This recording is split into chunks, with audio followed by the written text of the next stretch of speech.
Okay, once again, good day.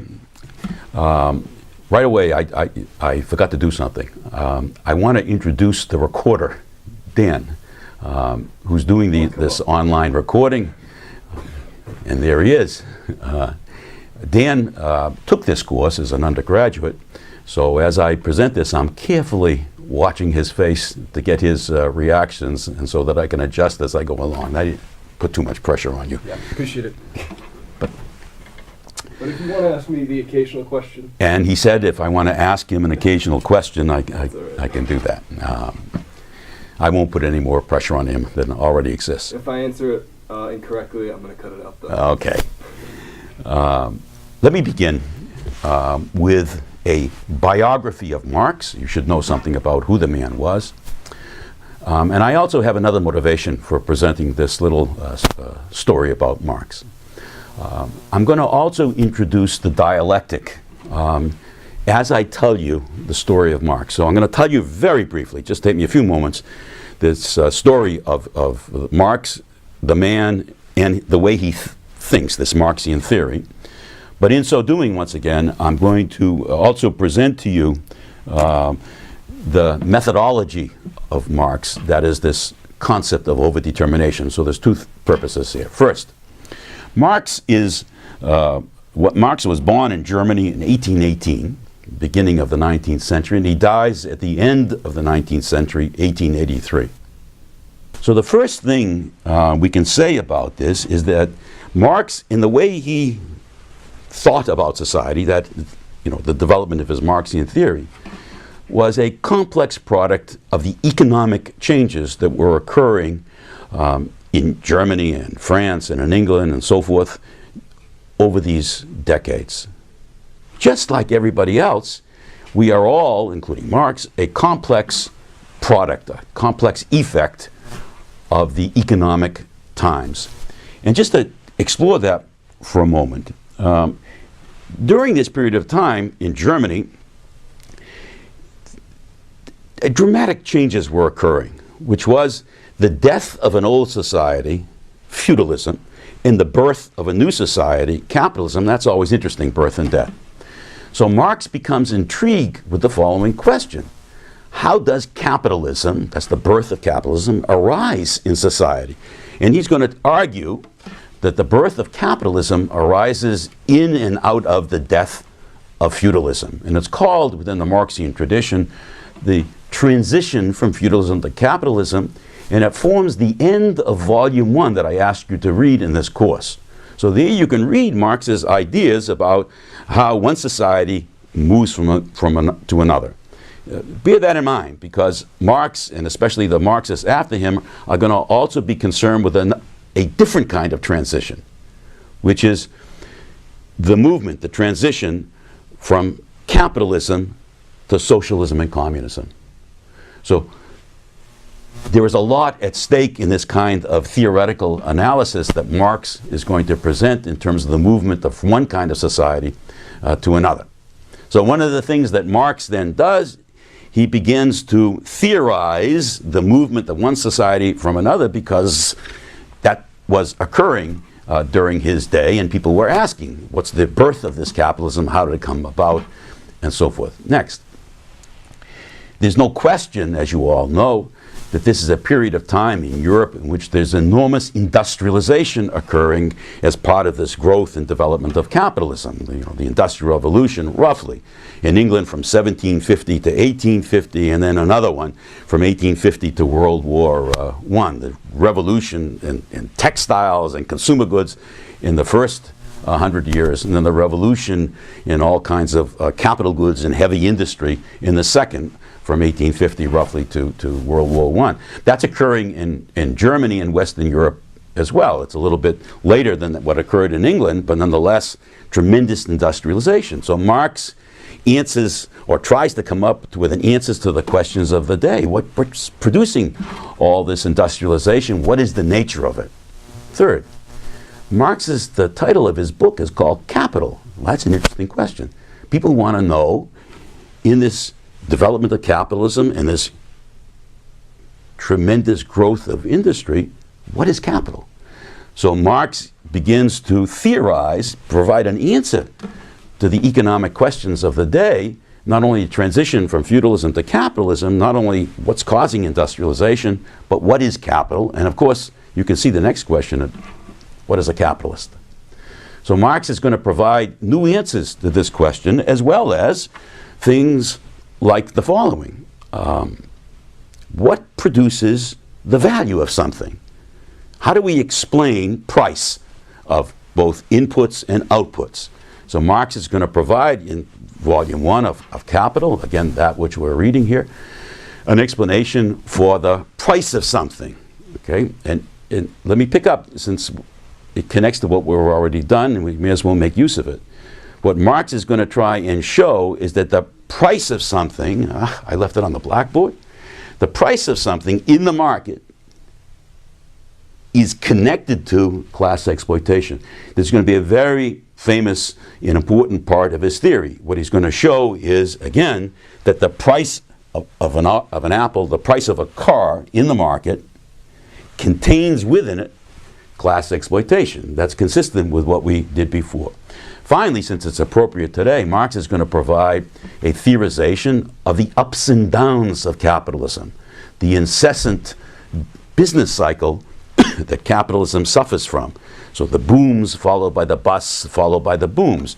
Marx is going to provide, and we're going to do that in exquisite detail in this course, a theorization, an explanation of the business cycle. So, to summarize, Marx in his thinking is a complex product of the economic changes of the day, but that's not all of it, right? That's only a small portion of it. Marx and his thinking are obviously, like all of us, a complex product of a variety of other things. For example, Marx is a product, he's complexly shaped by the influences of his mother and father. Marx carried with him, if I remember correctly, a picture of his father next to his heart for the rest of his life, and was buried with that picture. So, did his father have an influence upon him? I mean, think of what I just told you. Of course he did. Just like your father and my father had an influence on each of us, and our mothers and our grandmothers and grandfathers and brothers and sisters. So there's this personal impact that our families have upon us and the way we think. Also, his education. Marx studied at the University of Bonn for 1 year, then he went to the University of Berlin, a very famous university in Germany, and studied there. He studied there, by the way, at Berlin, and he made this transfer from Bonn to Berlin at the urging of his father. His father thought that Berlin was a more serious place for Marx, so he went there at the urging of his father. And he studied there the curriculum of the day, law and politics and so forth, philosophy. He got his PhD there, and in his dissertation for his PhD, he studied Greek philosophy. And one of the things that Marx worked on in his dissertation, and one of the things that Greeks were interested in, and we're going to come back to it in this course, is the notion of causation. There were two, if I may summarize this, there were two ideas of causation that many of the Greeks struggled with. One was a cause and effect idea in which A causes B causes C, and so forth. The other was very different. The other was held by people who were skeptical that you could kind of order life into A causes B and causes C. They were called skeptics. And they argued something quite different. They argued that every cause was an effect, and every effect was a cause. People like Epicurus and Zeno, they were skeptical that you could order the world. They didn't think that the entities that were being ordered were independent of one another, and hence you couldn't order them in such a way, because they were not independent, such that A would cause B, B would cause C, and so forth. In any case, Marx's notion of dialectics was influenced by his study of these Greek philosophers. Okay, so did his studies affect him the way he thought? And so, of course they did, just like you and me. Marx marries a young woman, Jenny von Westphalen, if I remember correctly, their last name. Did his marriage affect him? I mean, that's a silly question. Of course it did. Marx had a friendship with a number of people, the most important with whom was Engels. So as you all know, Marx and Engels had a profound influence on Marx, as Marx did on Engels. Engels was a man of fairly wealthy means who owned some factories in England, and he helped to support Marx for much of Marx's life. Besides their intellectual relationship with other and their political relationship with one another, they were comrades. But Engels also wrote checks to help support Marx. Marx suffered from poverty over much of his life. And the question, did poverty affect him? Of course it did. So his friendship with Engels, his marriage, the economic events of the day, his studies, those all helped to shape the way he thought. Marx was also a student of French socialist writings. He was both enamored with and criticized the French socialists. The French socialists were unhappy with the capitalism of the day. So Marx was attracted to these individuals who were unhappy with the capitalism of the day as it was growing up, especially in France.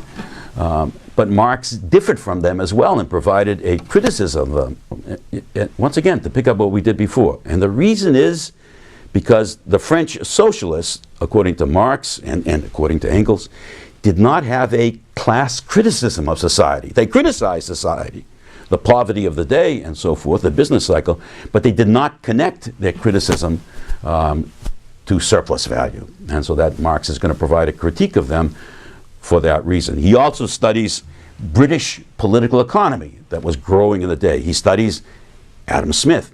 He studies David Ricardo and still others. So he begins to study economics, not just Greek philosophy, not just the French socialists, not just history, but also economics. And in part, he's going to come up with an economic theory that is different from Smith and Ricardo, but he's always very respectful of those mighty thinkers. It just goes on and on. Let me just give you one more. Marx was a political refugee.